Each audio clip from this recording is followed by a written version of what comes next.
मुख्तलिफ और चलता जाएगा। तो अब ये अवाम को अब ये सोचना है कि आइंदा आने वाले दिनों में हमारा क्या किरदार होगा, यानी कि अवाम का। क्योंकि अब अवाम ये कहती है कि जनाब जो हमारा फर्ज था हमने तो पूरा किया, हमने तो वोट दिया। अच्छा, इसमें कुछ लोग कहते हैं जनाब मैंने तो इनको वोट नहीं दिया मगर मेरी पार्टी जीत नहीं सकी, या कहेंगे हमने जिनको वोट दिया वो इंतजार करें, वो कारकर्दगी करके दिखाएंगे। अब एक सवाल है जो कि हम सबको पूछना चाहिए, हमें ये नहीं इसके ऊपर अब बहस करेंगे कि जनाब धांधली हुई या नहीं हुई, हम इससे बहस नहीं करेंगे कि क्या इलेक्शन में हुआ और क्या उसकी नताइज आए। हमें ये बहस करना है कि जनाब अब जो भी हुकूमत आ रही है वो हमारे लिए कितने अरसे में काम करेगी। अगर मियां नवाज शरीफ साहब ने कहा है 10 साल, तो जनाब इन 10 सालों में हमें जो तकलीफों से गुजरना पड़ेगा उसका क्या हल होगा। क्योंकि मेन चीज ये है कि गरीब तो ऑलरेडी पिस चुका है, मजीद और 10 साल क्या 10 दिन भी गरीब के लिए मुश्किल है। क्या बिजली जो कि इस वक्त 60 से 70 रुपए यूनिट है, क्या इसके अंदर कमी आएगी? मैं कहता हूं कोई भी हुकूमत, चाहे वो पीटीआई की हुकूमत हो, चाहे वो पीडीएम की हुकूमत हो, चाहे कोई भी हुकूमत हो, मेरा एक सवाल है अवाम की तरफ से कि जनाब हमने मान लिया आपकी हुकूमत को, हम मानते हैं इलेक्शंस जो हैं फेयर हुए हैं, हम मानते हैं कि आप वोट देके अवामी नुमाइंदे हो, तो अवामी नुमाइंदे जब आप बन चुके हैं तो अवाम की पहली आवाज है बिजली की कीमतों में कमी, और उसके कमी जो है वो कितने अरसे में दिखाई देगी? क्या 3 माह, क्या 6 माह, क्या 9 माह, क्या 12 माह, या क्या 5 साल? नंबर 1, क्योंकि बिजली की कीमतों की वजह से हमारी सनतकारों को मसला, हमारे घरेलू जिंदगी को मसला, हर जगह मसले ही मसले नजर आते हैं बिजली की कीमतों की वजह से। क्या हमें सोलर पैनल्स जो हैं हमें मुफ्त दिए जाएंगे या आसान किस्तों के ऊपर हर घर में सोलर पैनल लगा के 20 साल की किस्तें बांध दी जाएंगी, वो भी बगैर सूद के, हुकूमत पाकिस्तान की तरफ से? तो फिर तो बहुत अच्छा होगा। फिर दूसरा हमारा मसला आता है, और खास तौर पे मसला हमारे कराची का आता है, वो है जनाब पानी। क्या हमारे घरों में नलों में पानी सरकारी पानी आएगा या टैंकर माफिया फिर से दोबारा से मजीद अपनी कीमतें बढ़ाते हुए अमीर से अमीर होते हुए नजर आएंगे? क्योंकि यही टैंकर माफिया जो 1000 रुपए का टैंकर दे रही थी आज 8000 रुपए के टैंकर तक पहुंच चुके हैं। 8000 रुपए अगर हम पानी के दे और 25,000 रुपए हम आपको बिजली के बिल के दे, 5,000 रुपए हम गैस के दे, तो तकरीबन और 1000-2000 जो है हम खर्च करते हैं इन्हीं बिलों की अदायगी करने में। तो तकरीबन सिर्फ मैं मजीद और खर्चों की तो बात ही नहीं कर रहा, 40,000 रुपए का खर्चा तो ये हो गया। चले जनाब 40,000 रुपए का खर्चा सिर्फ, फिर हम बच्चों की तालीम की तरफ जाते हैं। गरीब आदमी के बच्चे की तालीम इस वक्त 10,000 रुपए महीना पड़ रही है, तो जनाब 50,000 रुपए।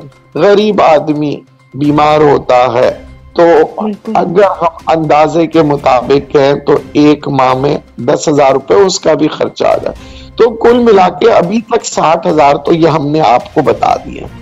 फिर हम खाने पीने की अगर हम बात करें तो अगर हम 1000 रुपए रोज का भी रखें, जो कि मुमकिन नहीं है, 3 वक्त का खाना, वो भी घर के अंदर की मैं बात कर रहा हूं, 5 लोगों के घर के, क्योंकि मियाँ बीवी और 3 बच्चे समेत 5 लोगों का खाना 1000 रुपए में बड़ा मुश्किल नजर आता है। फिर भी हम 1000 रुपए करते हैं गरीब आदमी के लिए, तो जनाब ये 30,000 तकरीबन लगभग 90,000 और फिर और खर्चे करते हुए लाख रुपए।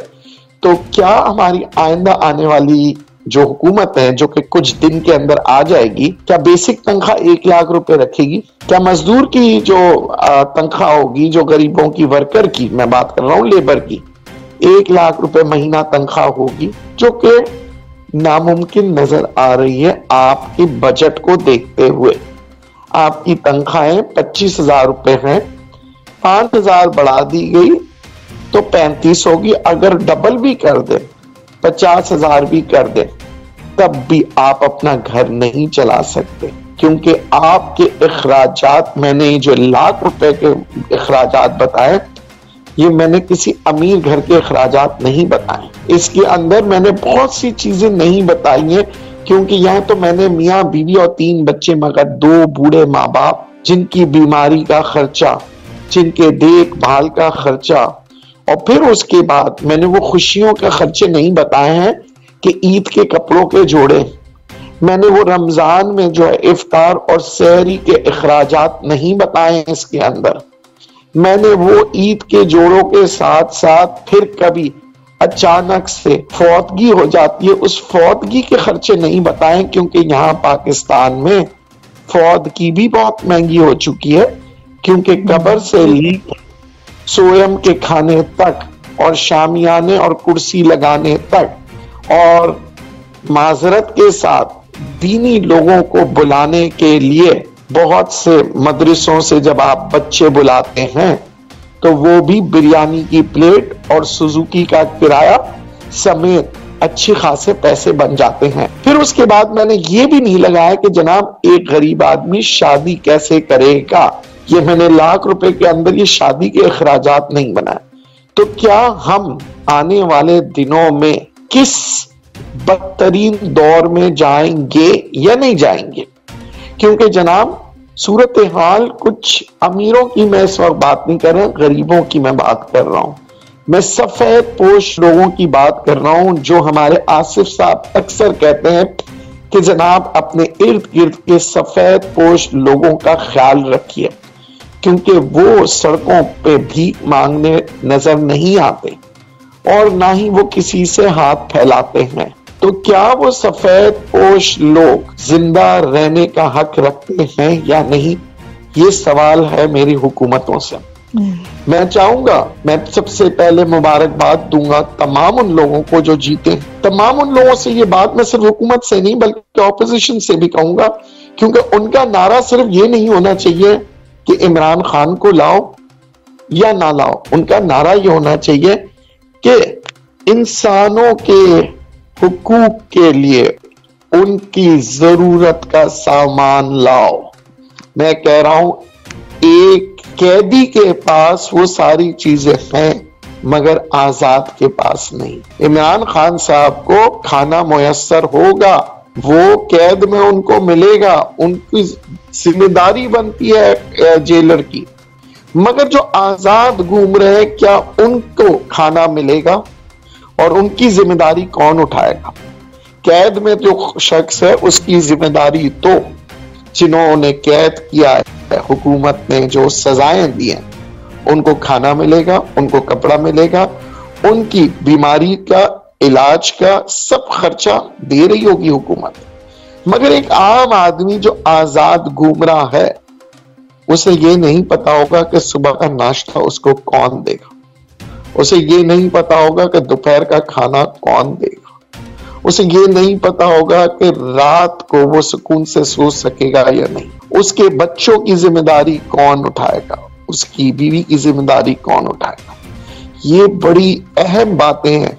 हम सोशल मीडिया पे बहुत बातें करते हैं कि इमरान खान को ले आए, नवाज शरीफ को ले आए, मुस्तफा कमाल को ले आए। मैं कहता हूं सबको ले आए, मगर सबसे एक ही सवाल है, क्या गुर्बत खत्म होगी?